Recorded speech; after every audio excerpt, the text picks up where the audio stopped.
Hey guys, Unleashed here today, and we're back with another video on Sonic Frontiers. And it is finally not a news video. That's right, people. We're finally going back to the old, classic Unleashed discussion video. It's been a long while now, hasn't it? I've just been covering news after news after news, without any proper discussion about the game. So, let's just do that in today's video. One thing that's been on my mind lately about Sonic Frontiers is, how is it going to play?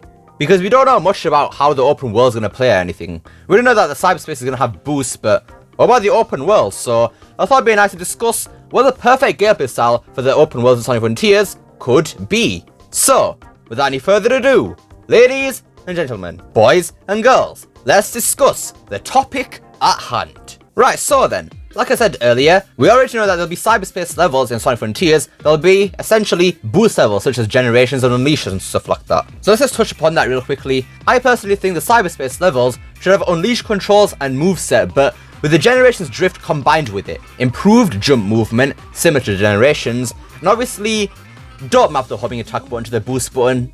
Do it with the jump button, please. I mean, it really isn't that hard to do that. Like, you've done it already. Don't go doing a dumb decision again. Now, the perfect homing attack would be nice from Sonic Co's Ultimate, but I don't think it's really all that necessary, since they could just make other ways to gain boost. But maybe the perfect homing attack could have some other functions, such as gaining more score, and maybe it has some other function in Sonic Frontiers that we don't know about.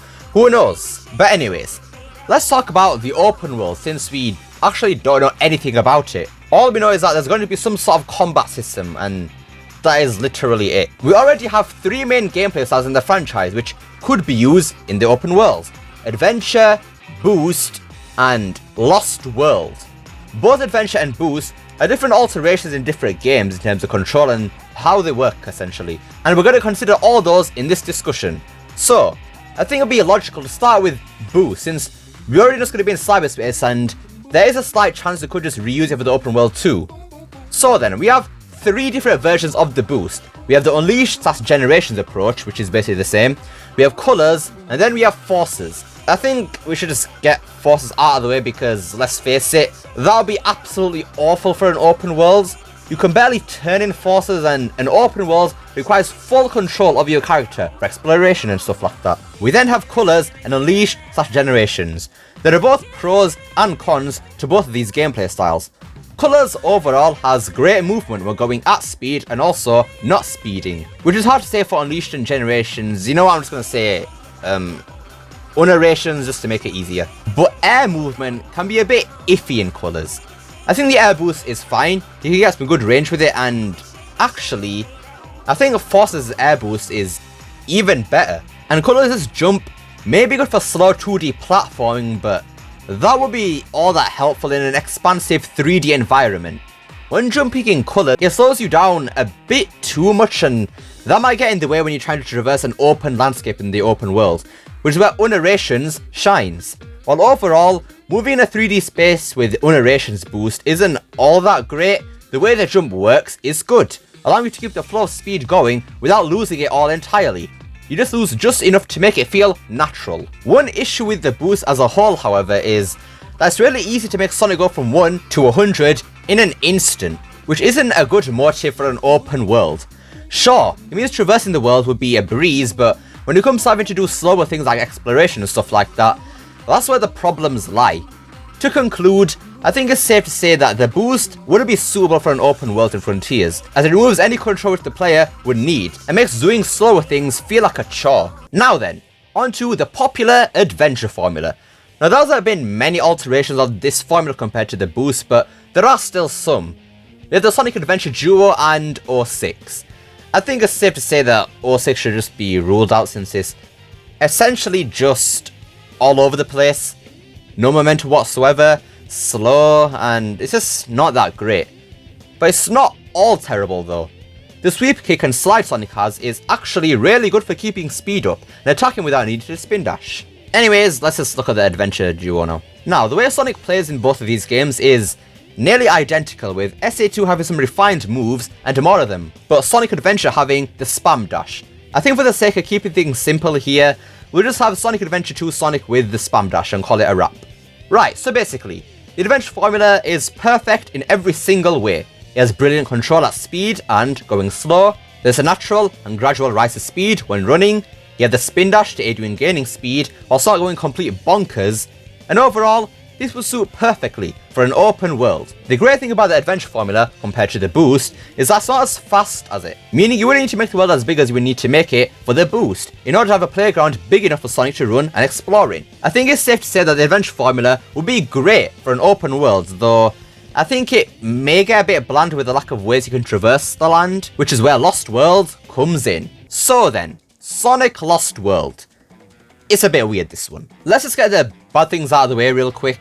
Biggest issue here is a lack of momentum, making movement feel quite clunky and awkward in some areas, and what causes this issue is the game having a run button. While this does allow the player to have good control over Sonic and his speed, and also makes platforming easier, it means there's no gradual increase in speed since you always have a set speed. Now then, for the good things with Sonic Lost World's moveset. Starting off with the big one, parkour. This has got to be one of the best additions to Sonic's moveset in history. It allows Sonic to maintain his speed while traversing through areas in ways he couldn't do before. Now while it wasn't executed perfectly in Lost World or utilised to its fullest, what was there already in Lost World was great, and with some refinements it could become even better. Sonic has a bunch of other abilities in Lost World too, such as the bounce bracelet, though nerfed quite a lot from SA2. He can roll, though it doesn't do much due to the lack of momentum, a double jump which is also present in Colors and Forces. He can kick enemies to send them flying, and lastly, the spin dash, which functions quite differently than the adventure games. In essence, the spin dash in Lost World is sort of a slower but better controlling boost that has unlimited usage. As a whole, Lost World has a very diverse moveset, though it was a bit rough in how it controlled and was used, but I personally think, with momentum added to it and removing the run button, this would fit really well in an open world. Now, a lot of people say that Lost World feels like an underbaked adventure formula, and I can definitely see where they're coming from with that. So, I have a compromise here. What if we had the adventure formula in the open world, but we combine it with the parkour in Lost World to create a hybrid of the two formulas? That way we can have the brilliant control of the adventure formula meshed with the fluidity of the parkour. I think that will make one hell of a great moveset for Sonic, and will make running and exploring through an open world a joy. Now that we have looked at all the existing gameplay styles in the series, I want to look at one last style which seems to be popular amongst our community right now, and that is momentum-based gameplay, similar to the fan game Sonic GT. One reason people seem to like this style for Frontiers is because the level design in GT is more open than usual.